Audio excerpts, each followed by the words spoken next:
Hello students, how are you all? I hope you all are doing really good. So today we are going to start chapter name festival. So festivals क्या होते हैं? Festivals बहुत मज़ेदार होते हैं ना, हर तरह के फेस्टिवल्स मनाए जाते हैं हमारी कंट्री में, बहुत मज़ा आता है फेस्टिवल्स के टाइम पर. सो फेस्टिवल्स के बारे में आप सबको बहुत अच्छे से पता है, हम उसके बारे में यहाँ पर एक पोम रीड करने जा रहे हैं. बिफोर दैट हम एक समरी रीड करेंगे ताकि हमें पता चले कि फेस्टिवल के बारे में हम ये पोम क्या बताने वाली है. This is a poem about festival. Festivals are larger than life celebration of various things. They give us the chance to celebrate the little and big things in life. In this poem, the poetess tells about the various festivals like cultural festival, harvest festival, seasonal festival and national festival. Let's read the poem and enjoy it. So, जो festival है ये ज़िंदगी से भी ज़्यादा बड़े हैं, ये चलते ही रहते हैं, ये चलते आ रहे हैं और चलते ही रहेंगे आपके जाने के बाद भी. ये हमें सेलिब्रेट करने का टाइम देते हैं कि हम अपनी बिजी लाइफ में से कुछ टाइम निकालें अपनी फैमिली के लिए, अपने घर के लिए, अपने लिए और अपनी लाइफ को जो है वो एंजॉय कर सकें.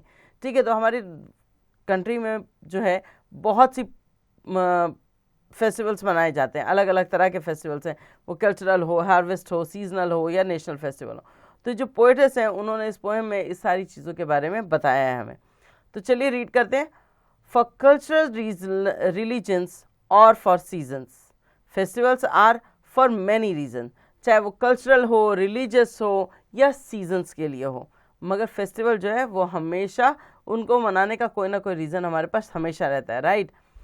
Eid, Diwali, Christmas, Guru Parv, cultural festival all spread love. So जो कल्चरल फेस्टिवल होते हैं वो हमारे बीच में प्यार बढ़ाते हैं. ईद हो, दिवाली हो, क्रिसमस हो या गुरु पर्व हो. Holi, Baisakhi, Pongal, Onam, harvest festivals are farmers fun. So Holi, Baisakhi, Pongal और ओनम जो है ये हार्वेस्ट फेस्टिवल हैं. फसल की, धान की कटाई, फसल की जो कटाई होती है उसके बाद ये जो है ये फेस्टिवल्स मनाए जाते हैं. तो ये फार्मर्स के लिए फ़न होता है कि फार्मर जो होते हैं इस टाइम पे बहुत खुश होते हैं क्योंकि उनके खेतों में जो उन्होंने इतनी मेहनत से जो बोआ था अब वो काट के और उसे बेचने का टाइम आ गया है. Basant Panchami, Sankranti, Lohri, seasonal festival lend a certain glory. So ये बसंत पंचमी, संक्रांति, लोहड़ी ये क्या है, ये सीजनल फेस्टिवल हैं, सीज़न में ही आते हैं, एक पर्टिकुलर सीज़न में ही मनाए जाते हैं. सो ये जो पर्टिकुलर फेस्टिवल है इनकी भी कुछ डिग्निटी है, कुछ अपनी अहमियत है. National festivals are our pride, they are celebrated country wide. So national festival जो है ये हमारा गर्व है, हमारा अभिमान है ना, और ये पूरे देश भर में मनाया जाता है. Gifts and greetings, sweets and fairs, festivals tell us how much we care. So greetings, gifts एक दूसरे को देना, स्वीट्स देना, मेले में जाना, ये सब चीज़ें क्या करती हैं, ये चीज़ें हमें ये बताती हैं कि हमारी फैमिली हमारे लिए कितना केयर करती है, हमारे अपने लोग हमें कितना प्यार करते हैं, पसंद करते हैं. जो टाइम हमें ऐसे नहीं मिल पाता वो इस फेस्टिवल के थ्रू मिलता है ताकि हम अपनी फीलिंग्स जो है वो दूसरों को एक्सप्रेस कर सकें. सो ये थी एक पोम जो लिखी है मिस ऋचा गुप्ता ने. ठीक है, सो जिसमें हमें पता चला हमारे फेस्टिवल्स के बारे में. नाउ वर्ड बकेट देखते हैं. Season, climate, harvest, the process of or period of gathering in crops, lend, grant to someone the use of something, glory, luster, dignity, celebrated, renowned, greatly admired, gifts, present, care, caution and concern. Now think and answer. A. Take the correct option. Number 1. What are for many reason? What are for many reason? Festival, colors, schools or clothes. Yes, festivals are for many reason. Okay, now B पे आते हैं. Complete the following lines. For culture, ये आपको जो lines है ये आपको कहाँ से कंप्लीट करनी है, अपने पोम से कंप्लीट करनी है. फॉर कल्चर्स, रिलीजियस और for seasons, festival are for many reasons. ठीक है, इस तरह से आप इसे कंप्लीट करेंगे. नेक्स्ट आते हैं नंबर सी पे. Answer the following question. Which festival is known as the festival of light? So Diwali is known as the festival of light. ठीक है, सो इस तरह से क्वेश्चन आप पढ़ेंगे और उसके आंसर पोम के अकॉर्डिंग देंगे. Now the values inside. Do you like festivals? What is festival in simple word? क्या आपको फेस्टिवल पसंद है और फेस्टिवल सिंपल वर्ड में क्या होता है? Grammar, strokes, reading and writing skill. Contraction, किसी चीज़ को जब हम छोटा करके लिखते हैं उसको हम कहते हैं contraction. Contraction are shortened word used in spoken English. Words are made shortened by taking out letter and adding an apostrophe. So ये contraction हम कैसे करते हैं? ये contraction हम करते हैं एक वर्ड को हटा के उसकी जगह apostrophe लगाना. ठीक है, apostrophe एक मार्क होता है जिसको हम ऊपर से नीचे की तरफ लगाते हैं. इस मार्क को लगा के हम क्या करते हैं, हम जो वर्ड्स हैं उनको कॉन्ट्रैक्ट कर देते हैं, छोटा कर देते हैं. Some other contraction. One day, Giggles said to Mummy, "Mama, Smiles is not wearing his proper uniform. He will not be allowed to go for assembly. I have come to take his tie. I am going back to school." Mama said, "Giggles, let's make some words shorter." "How, Mama?" "Like this. Smiley isn't wearing his proper uniform. He won't be allowed to go for assembly. I have come to take his tie. I'm going back to school."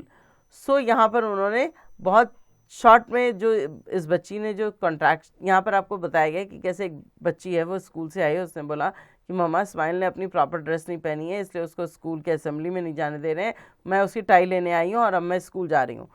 सो उसकी mummy ने बोला कि बेटा हम इस चीज़ को छोटा करके या शॉर्ट में भी बोल सकते हैं या लिख सकते हैं.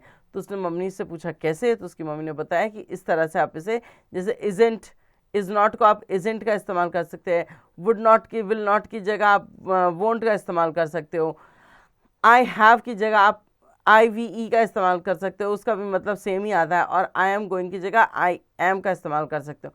तो आप जब इसे लिखोगे तो ये आपके लिए शॉर्ट हो जाएगी. Now look at this picture and answer the question. Question number 1, what's the time? The time is 5:30. Okay, so इस तरह से आपको इस क्वेश्चन के आंसर्स यहाँ पर देने हैं जो भी आपको यहाँ पर दिख रहा है. एक मैंने बता दिया, बाकी आप खुद से करेंगे. Complete the cross patch by writing the full form of each contraction. आपको फुल फॉर्म लिखना है इन सबका, ठीक है. जैसे नंबर 3 पर है वी विल आएगा इसमें, ठीक है, WEWILL विल. सो इस तरह से आप इसको फिल करेंगे. अब आते हैं नंबर सी पे, fill in the blanks and complete this sentences using there is or there are. So there is an apple in the basket. There are many ants in the sugar pot. So मैंने कैसे पता किया कि कहाँ is लगेगा और कहाँ are? Yes, exactly. हम सेंटेंस जब पढ़ते हैं तो हम किसी एक चीज़ के बारे में अगर बात करें तो हम इसका इस्तेमाल करेंगे, और अगर चीज़ें एक से ज़्यादा हैं तो किसका इस्तेमाल करेंगे? आर का. This is very simple. So 2 मैंने आपके लिए कर दिया, नंबर 1 एंड नंबर 2. नंबर 3 और नंबर 4 आप खुद से करेंगे. Now the word power, make at least 10 word from the word festival. Festival word से आपको करीबन 10 वर्ड्स यहाँ पर बनाने हैं, ठीक है. इट्स वेरी इजी और बहुत ही इंटरेस्टिंग होता है ये. अगर आप इसे खेलेंगे तो आपको बहुत मज़ा आएगा. जैसे इसमें आप सीट लिख सकते हो, SEAT, सीट, ठीक है. नंबर 1 पे हमने सीट लिख दिया, फेस्ट लिख दिया, FEST, फेस्ट लिख दिया, ठीक है. और इस तरह से आप जो है इसमें से इस फेस्टिवल वर्ड में से अलग अलग वर्ड्स से एक एक वर्ड बनाते चले जाएंगे. यहाँ 10 वर्ड्स आपको बनाने हैं. B, circle the word that mean the same as the word in red. Ahead, forward or backward. आपको ये जो वर्ड है ahead, इसका सिमिलर वर्ड जो है वो यहाँ पर मार्क करना है, सर्कल करना है. जैसे ahead का मतलब होता है आगे बढ़ो, forward. गिफ्ट्स का मतलब क्या होता है? प्रेजेंट होता है या केयर होता है? प्रेजेंट्स होते हैं.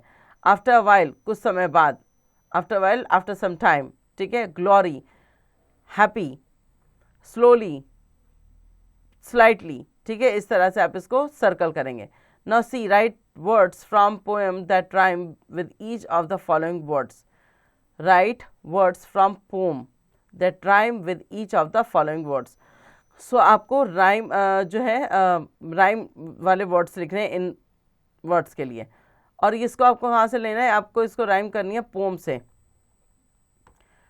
ठीक है. सो हम पोम जो है हमारी उसको हम देख सकते हैं एक बार अगर चाहें तो, और उसके अकॉर्डिंग हम इसको राइम करेंगे. जैसे डव के साथ क्या आ जाएगा? लव आ जाएगा, ठीक है. सो जैसे आपको पोम में ये सारी चीज़ें मिल जाएंगी. डव के साथ क्या आ जाएगा? डव का राइमिंग वर्ड हो जाएगा लव.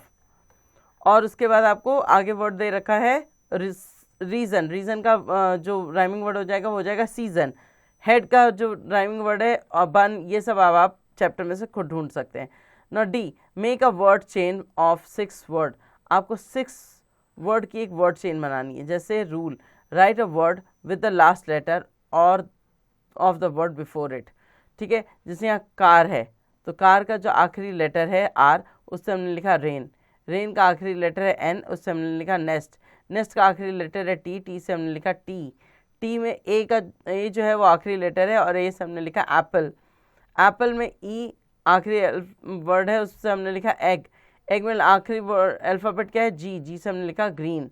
इस तरह से आपको सन, सन के बाद एन आया, एन से आप नेक्स्ट वर्ड लिखोगे, ठीक है, उसके बाद उससे नेक्स्ट वर्ड लिखोगे। इस तरह से आपको इस चेन को कंप्लीट करना है। Now the creative junction, right the name of any 2 festivals in their correct column.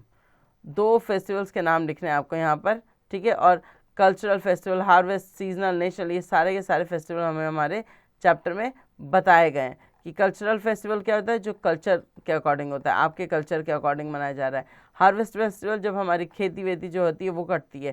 तो कल्चरल फेस्टिवल में आप ईद दिवाली, हार्वेस्ट फेस्टिवल में आप होली बैसाखी, और अगर आप सीजनल फेस्टिवल लिखोगे तो उसे बसंत पंचमी, संक्रांति, लोहरी, इस तरह से। और नेशनल फेस्टिवल में हमारा क्या आ जाएगा, हमारे आ जाएंगे रिपब्लिक डे और इंडिपेंडेंस डे, ठीक है। इस तरह से आप इसे फिल कर लेंगे। आगे बढ़ते हैं इसमें। Do you have a favourite festival, क्या आपका कोई फेवरेट फेस्टिवल है? Try to draw something related to it and write 5 sentences on it. So आपको उसके रिगार्डिंग यहाँ कुछ ड्रॉ करना है और उसके बाद उस पर कुछ 5 लाइनें लिखनी है। तो ये था चैप्टर। होपफुली आपको चैप्टर समझ आ गया हो। इसकी पेंडिंग एक्सरसाइजेस अब आप खुद से करेंगे।